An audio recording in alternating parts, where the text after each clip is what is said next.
So we've now described the basic form of log linear models, and we've talked about parameter estimation in these models. The final piece of the puzzle is going to be to talk about smoothing and regularization, which is going to be a slight modification, but a very important modification to the parameter estimation methods that I've just described. Okay, so let's look at a particular problem with the maximum likelihood estimates that I've just described. And we'll do this by looking at a particular example. So let's return to this problem of part-of-speech tagging.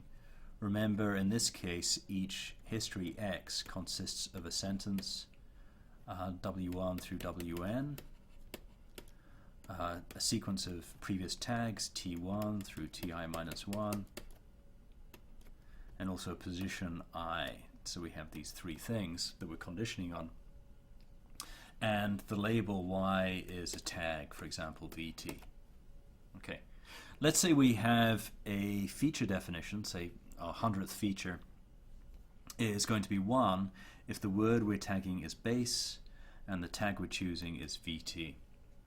Okay, now let's assume that for the sake of argument in our training data we see the word base 3 times and we see it with the tag VT every single time, and that's not an unrealistic situation. In many cases we will see words with the same tag every time.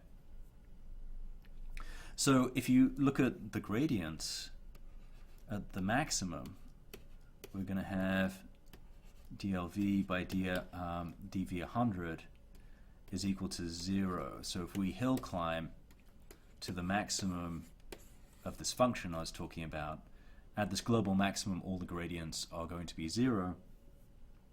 And so we can reason about, to some extent, about our final parameters by using this property that the gradients are equal to 0. And that means that if you look back at the definition of gradients, this equation will be satisfied. So here we have a sum of I of f100 xi yi. Here we have a sum of I and y, py under the model times the feature value. So I'm not going to go into tremendous detail about this derivation, but the important point is the following. You can show that in this case the only way these gradients are going to be satisfied is if this conditional probability of Vt given xi under the parameters v is equal to 1 whenever we see the word base in our history, in our training data. And that is essentially going to mean that this parameter v100 is going to tend towards infinity as we optimize our solution. That's going to happen in almost all cases. So for these probabilities to be 1, we're going to set our parameters to be to tend towards infinity. And that means for any test data example, whenever we see a word base being tagged, we're going to estimate this probability as 1. So this model is essentially unsmoothed. It looks very much like, if you think about estimating our trigram parameters of a language model. So we have dog given saw there, and let's say we have this is equal to count saw the dog over count saw there. Let's, for the sake of argument, assume that this count is equal to, this denominator count is equal to, say, 3, and this numerator count is equal to 3. Then this estimate is going to be 1. So we're going to estimate the probability of seeing dog given the content saw there as being probability 1, because every time I've seen saw there, I see dog as the next word. This is in some sense an extreme estimate. It doesn't seem really justified on the basis of 3 examples to estimate 1. This is very similar, this particular example here. On the basis of basically 3 examples, we're estimating this probability to be 1. Now in practice, because we use large numbers of features in this model, this is actually a very severe problem. You will end up with many of the parameters diverging to very, very large values, And that will lead to really rather bad generalization to test data examples. In the same way that this maximum likelihood estimate for trigram language models generalizes poorly to new sentences, these maximum likelihood estimates for log linear models will in general generalize poorly because of this problem where probabilities go to 1 and parameters diverge to infinity.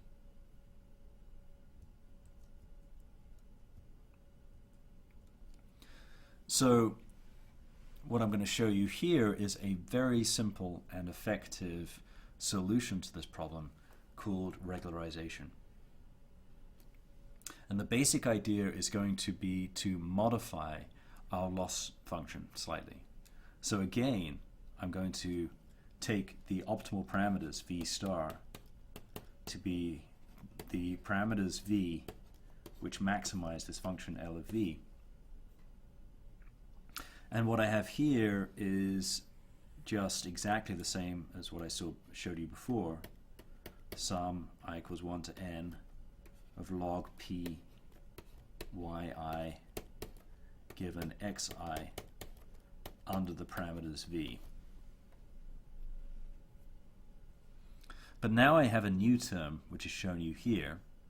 So remember, we're maximizing this function L of v. I have minus lambda over 2. So lambda is some parameter which is greater than 0. And lambda is usually chosen by validation on a development set. So usually you try several different values of lambda and see which model performs better on some held out set of data. It's very similar to the lambdas we saw for the language models in that sense. And then here I have a sum from k equals 1 to m over v squared, vk squared. So this is essentially the length of vk squared. This is the Euclidean norm, or length of vk. We square that. So what is this going to do in practice? Now we think of our function L of v. It has two terms. This first term can be thought of as a measure of how well v fits the data. It's a measure of the log likelihood of the data. The higher this value, the higher the probabilities we've given to the actual training examples. So this term is going to drive us towards fitting the data as well as possible. But the second term is going to penalize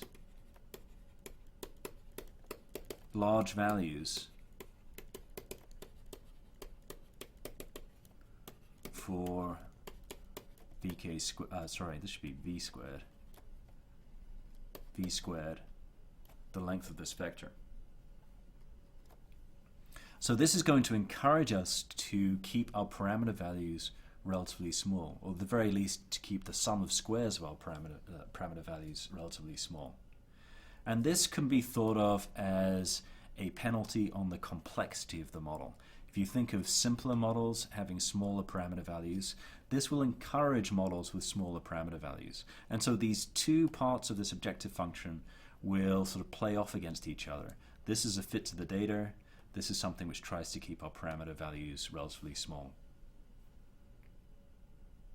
This second term can be justified in various ways, but to cut a long story short, there has been a great deal of evidence, both empirically and also in theoretical analyses, that by including these kind of penalties on parameter values, you can learn effectively in very high dimensional spaces. So we can now actually have m, our number of features, be extremely large, but as long as we penalize large parameter values, we can still get models which generalize very well to new test examples. And in fact, under this kind of strategy, these log linear models are highly effective models in many scenarios.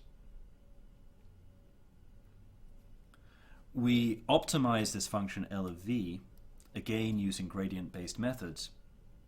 And the gradients look very similar to what I showed you before. So now if we differentiate with respect to the parameter vk, these two terms are exactly the same as what I showed you before. They result from differentiating this term here. And finally, when I differentiate this expression here with respect to vk, I simply get lambda times vk. So it's a very simple change to the gradient. So you can run conjugate gradient methods or LBFGS which is often the method of choice for these models, under this new objective, and it requires a very small modification to the method in the simple change to the gradients that we saw.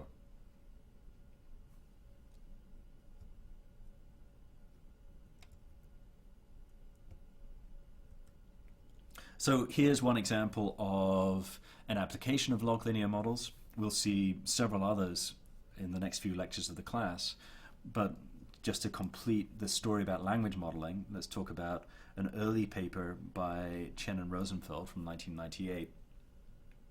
And they tried a very simple experiment to sort of validate log linear models with the kind of regularization I just showed you. And so in this case, they just replicated a trigram language model, but where they used these log linear methods to estimate the parameters of these models. So in this case, our features look at a history. So our x that we're conditioning on is a pair of previous words, and our y is a single word. So this is just the language modeling problem, but where we go back to the scenario where we just condition on the previous two words.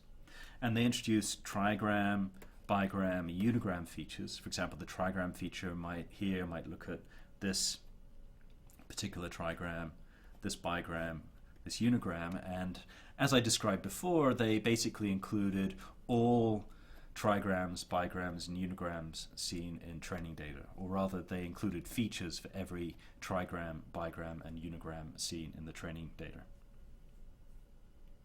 You can then define a log linear model where our estimate of wi, given the previous two words, is we again exponentiate this inner product, f dot v, and we normalize by summing it over all possible words in the vocabulary.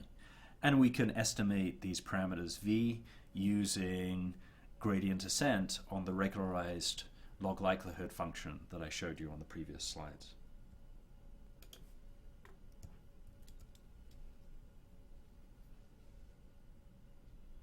So there are a couple of interesting things to note with this log linear method to language modeling. One is the following. If we use plain maximum likelihood estimation, so that is no regularization, if we just use maximum likelihood estimation as I showed you as our first attempt at a parameterization method, then for these very simple methods, the Q parameters end up being the regular old maximum likelihood estimates for trigram models, simply the ratio of these two counts. So this is what we would have referred to as QML of Wi given I minus 2 and I minus 1. So that sort of emphasizes how these models are really unsmoothed in the pure maximum likelihood case. And they will have all the deficiencies we saw of maximum likelihood estimation for trigram language models. However,